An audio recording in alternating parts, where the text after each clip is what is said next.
I just wanted a quiet night out. After months of physical therapy and a lonely stretch of evenings filled with frozen meals and reruns, I decided to treat myself to a decent dinner at a small, cozy steakhouse on the edge of town. It was the kind of place where they knew your name after a few visits and brought your drink before you even ordered it. I wore my old army ball cap, not to show off, but because it still fit well and shaded my eyes from the buzzing neon signs outside. I was seated near the window, a perfect view of the street, and I took a deep breath. Peaceful. Normal. A young waitress walked over with a bright smile. Blonde hair tied back, notepad in hand. "Evening, sir. Can I get you started with a drink?" she asked. "Just a glass of red," I replied, smiling back. She nodded, but then, she paused. Her smile faltered. Her eyes shifted behind me briefly, toward the bar. I turned slightly, but saw nothing out of the ordinary. When I looked back, her expression had changed. A little tenser. Quieter. She leaned in slightly and said in a low voice, "Don't look now, but, be careful who you trust tonight." Then she stood upright, jotted something quickly on her pad, and walked off like nothing had happened. My heart started to pound. What did she mean? Was someone watching me? Was I in danger? Or was she just being overly dramatic? Whatever it was, my peaceful night was over. I tried to brush it off. Maybe she was just having a weird day. Maybe it wasn't even meant for me, maybe she was warning me about someone else, or maybe it was an inside joke. But the way she said it, it didn't feel like a joke. I glanced around the restaurant, doing my best not to look suspicious. A couple near the back were laughing over wine. Two men in business suits were deep in conversation. A mother tried calming her toddler with a breadstick. Nothing seemed out of place. But then I noticed the man at the bar. Middle-aged, clean-shaven, stiff posture. He wasn't drinking, just nursing a glass of water. But what caught me was that he wasn't looking at the TV or his phone. He was watching me. When our eyes met, he didn't flinch. Didn't smile. Just stared. I looked away quickly and adjusted my cap. My glass of wine arrived, and soon after, the waitress returned with a warm smile again, like nothing had happened. "Steak medium rare, right?" she asked, placing the plate in front of me. I nodded, but before she turned to go, I whispered, "What was that warning about?" She didn't answer right away. Instead, she leaned just slightly closer and murmured, "There's someone in here who shouldn't be." And then she walked away. I didn't know what to think. My military training kicked in, scanning exits, evaluating cover, checking my surroundings. But it felt surreal. Why here? Why now? I came for dinner, not danger. Then, under my napkin, I noticed a small folded note. In rushed handwriting, it read, "He knows who you are. Do not leave through the front." My throat tightened. Something was happening. And I was in the middle of it. That I kept my hands steady, but inside, my nerves were coiled tight like a spring. The note under my napkin, brief, direct, and chilling, was no coincidence. Someone here knew me. Knew about me. But what exactly did they know? I hadn't been in the news. I kept a low profile since leaving the army. No social media. No drama. Just a quiet life, and yet here I was, apparently the center of something I didn't even understand. I took a slow sip of my wine, trying to keep my breathing steady while watching the bar through the reflection in the window. The man who'd been watching me had now taken out his phone and was texting rapidly, his face still stoic. He looked like someone used to giving orders, not following them. I considered calling someone, anyone, but I didn't want to draw more attention. Instead, I quietly flagged the waitress as she passed again, speaking under my breath. "Why can't I use the front?" She barely paused as she refilled my water. "He's not alone," she whispered. "There's a van parked 2 spots from the entrance. Been there since before you came in." They're waiting for a signal. I felt cold. Who are they? I don't know exactly, she said quickly, eyes scanning the room. But someone tipped them off. About you. Something from your past maybe. They don't look local. I clenched my jaw. Who would have reason to come after me? Then I remembered something from years ago that I had buried deep, locked away because it was too dangerous to acknowledge. A mission that was sealed, confidential, and never spoken of again. And I realized, this wasn't random. Someone had found me. And they were here to finish what had been left undone. My appetite was gone. I pushed the steak aside and wiped my hands slowly, using the moment to gather my thoughts. The waitress, whoever she really was, had just blown open the illusion of safety I'd built for myself over the last few years. I scanned the reflection in my wine glass. The man at the bar had stopped texting. He was now speaking into a small earpiece tucked beneath his collar. This wasn't a mugging. This wasn't random intimidation. This was an operation. My mind raced back to Kandahar. 2013, a mission that was never supposed to exist. We were tasked with intercepting a rogue contractor suspected of leaking high-level security data. But the op went sideways. Bad intel. Wrong location. A firefight broke out in a remote compound, and when the smoke cleared, 2 men were dead, neither of whom were on the official target list. I remembered the faces. One of them was American. A shadowy figure with connections that went deeper than any of us could access. The other was foreign, but not a fighter. Just, there. We were told to disappear. We signed papers. Took oaths. Forget it ever happened, they told us. But now it seemed someone hadn't forgotten. I stood slowly, taking a folded bill from my wallet and leaving it beneath the plate, not because I was leaving peacefully, but to keep up appearances. The waitress passed behind me just as I slid the note back into my pocket. Go through the kitchen, she muttered without stopping. Talk to Chef Marcos. He'll know. I nodded once and made my way toward the hallway marked, restrooms. The kitchen entrance was just beside it. As I passed by the bar, I felt the man's eyes on me again. But he didn't move. They were waiting for me to panic. They didn't realize I'd spent years learning how not to. I pushed through the swinging door into the heat of the kitchen.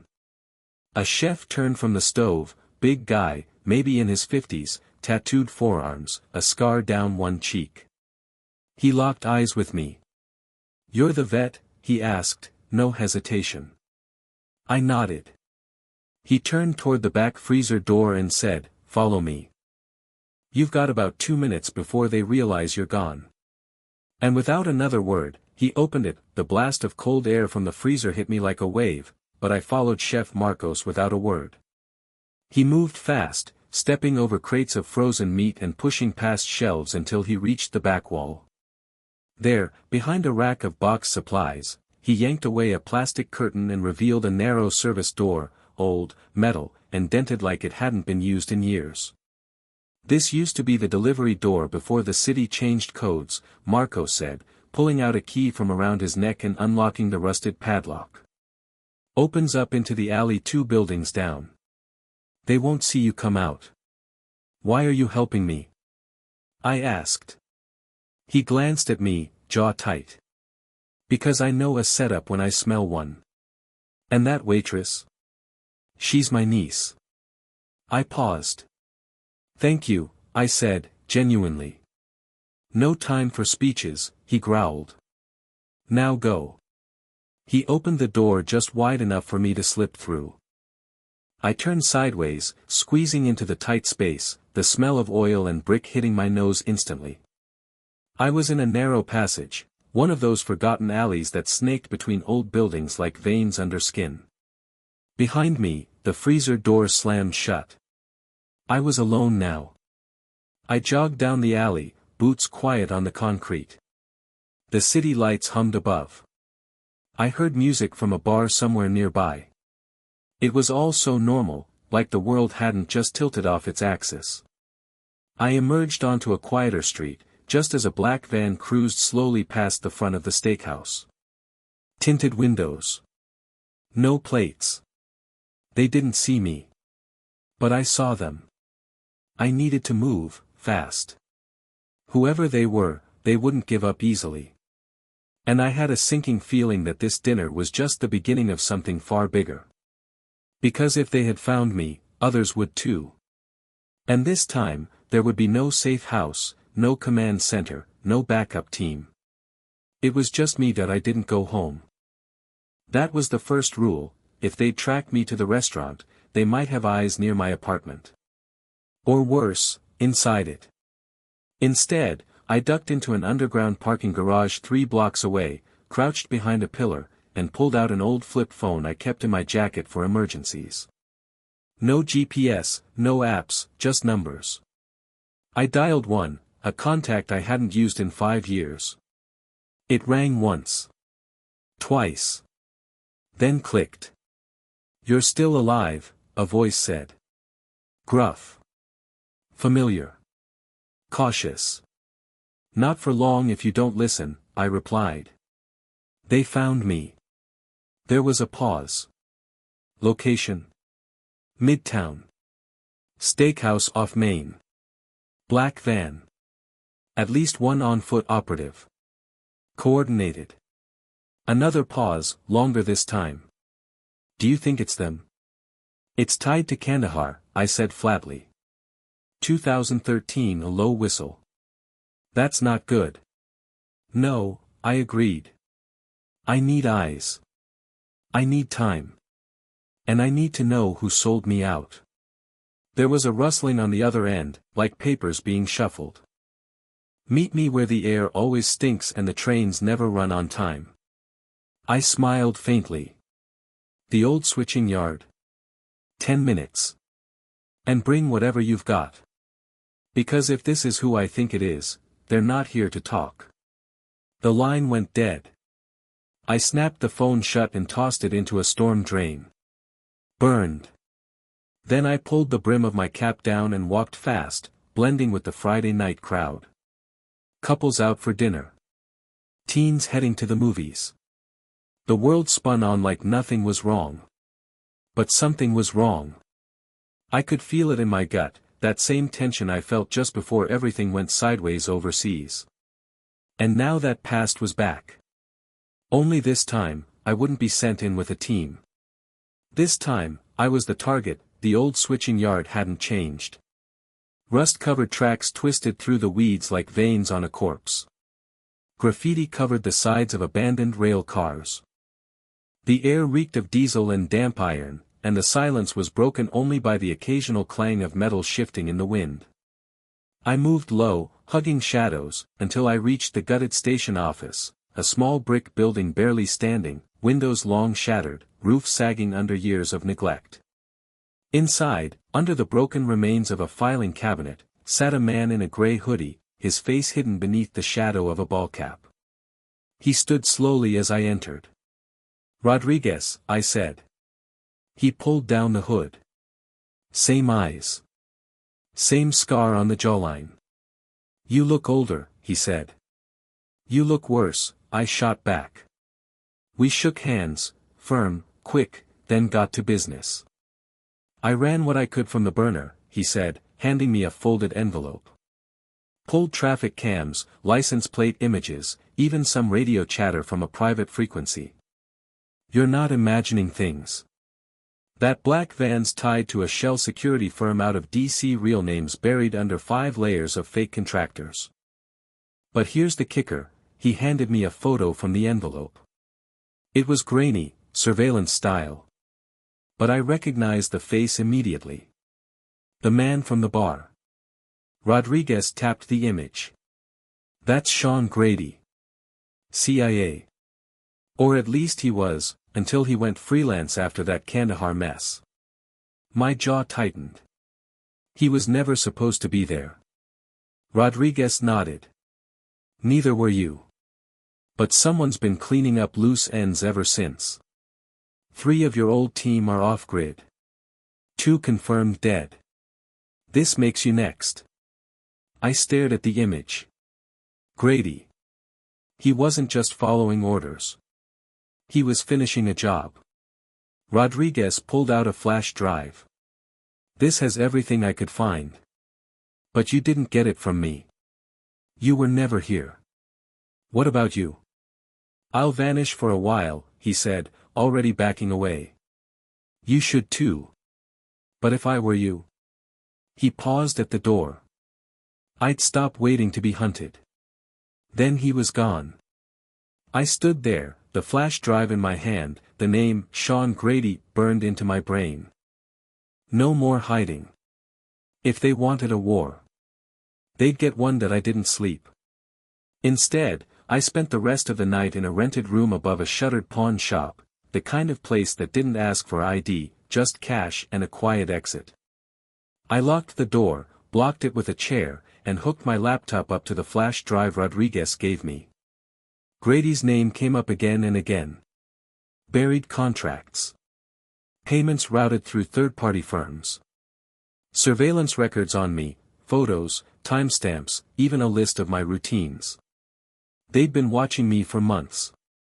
There was also mention of something called Echo Ledger. A program I'd never heard of, but judging by the redacted documents and encrypted chains, it was big. Sensitive. The kind of operation that needed to stay in the dark. And it was tied directly to that mission in Kandahar. I leaned back in the chair, heart pounding. This wasn't just about revenge. It was a cover-up. And I was the last witness still breathing. By morning, I had a plan. I couldn't outrun this forever. I had to flip the script. Set the bait. And I knew exactly how to do it. 3 hours later, I walked into a quiet diner across town, just after the lunch rush. The kind of place where everyone minded their own business. I took the booth in the back, placed a black duffel on the seat beside me, and ordered coffee. Then I opened my phone, a fresh prepaid burner, and sent a message to an encrypted email linked to one of the shell companies from Rodriguez's files. We need to talk. I have the drive. You want it, come find me. Same city. Same face.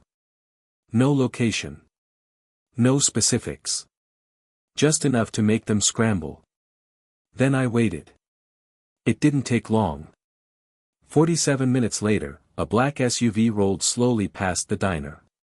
Another 15, and a man in a gray coat walked through the door. Not Grady, but someone like him. Broad. Alert. Eyes scanning every corner of the room before he sat at the counter and ordered water. It was working. I slipped out the side exit and vanished into the alley, heart steady, steps silent. I wasn't just a target anymore.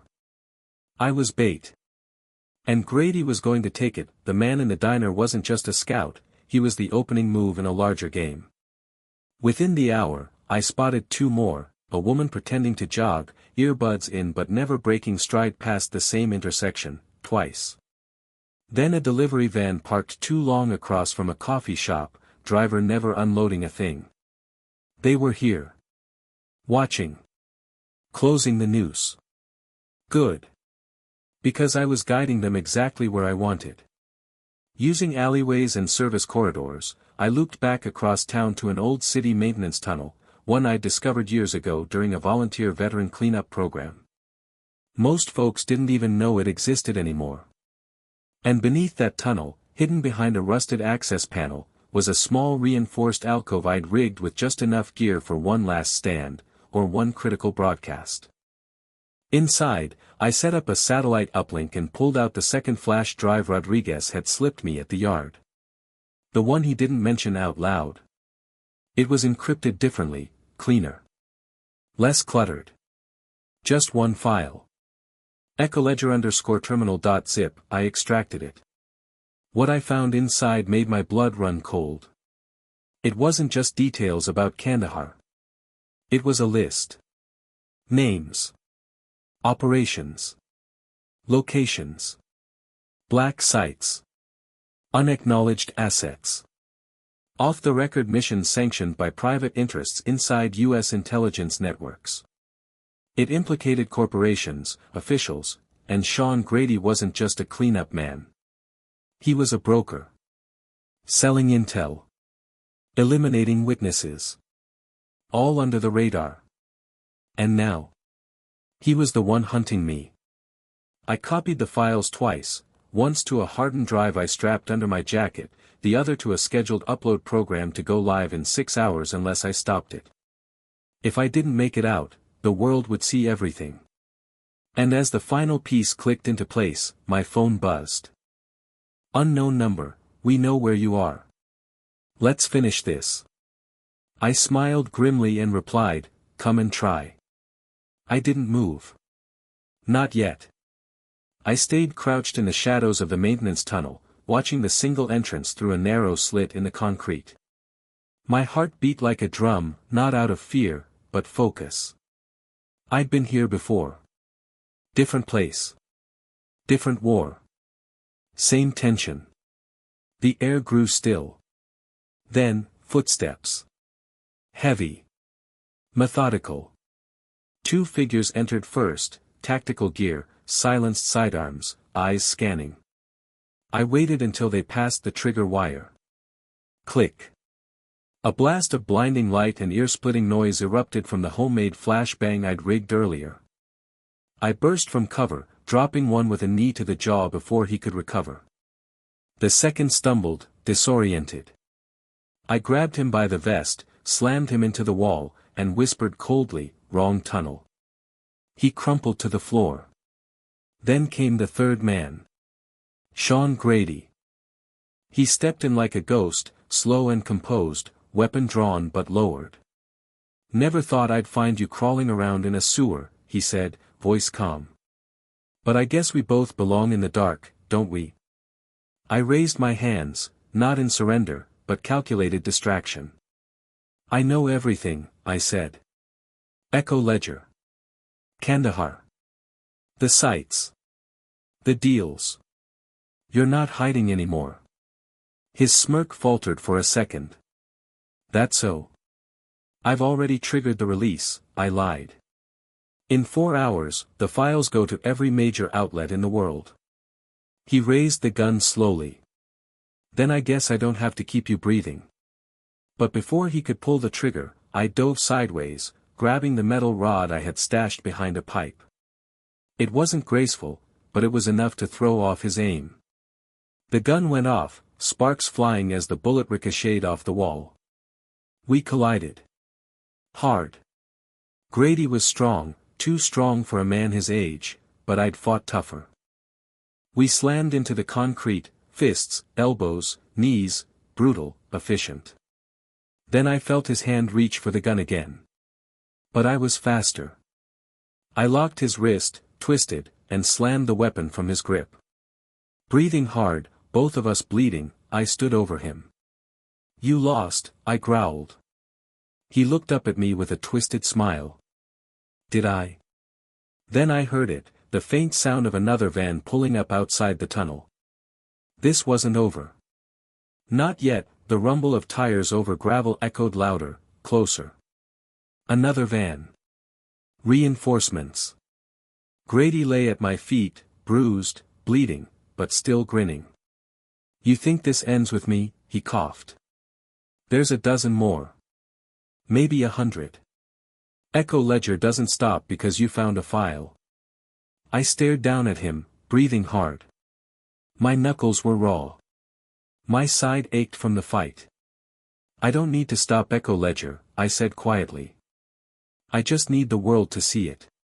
He froze. I pulled the second device from my jacket, not a drive, but a satellite relay. A backup. And I held up the trigger, a single button. His smirk vanished. You're bluffing. I pressed it. A quiet beep confirmed activation. Somewhere far above us, a private satellite adjusted its signal.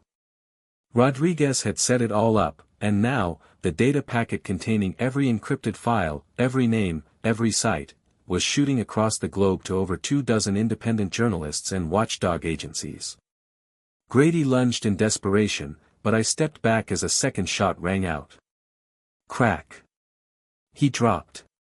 Behind him stood the waitress, Marisol, the same woman who had whispered the warning at the steakhouse. She held a small pistol in her trembling hands, face pale but steady. "He would have killed you," she said. I nodded once. "He already tried." We didn't wait for the next team to arrive. Rodriguez met us at the edge of the sewer path with an unmarked car and 3 burner phones. "We won't stop them," he said. "But now the world knows. That's the only shield that matters." As we drove away, I glanced in the rearview mirror. The past hadn't caught up to me. I turned and faced it. Now, with the truth out, and Grady gone, the hunt was over. But the war? The war had only just begun.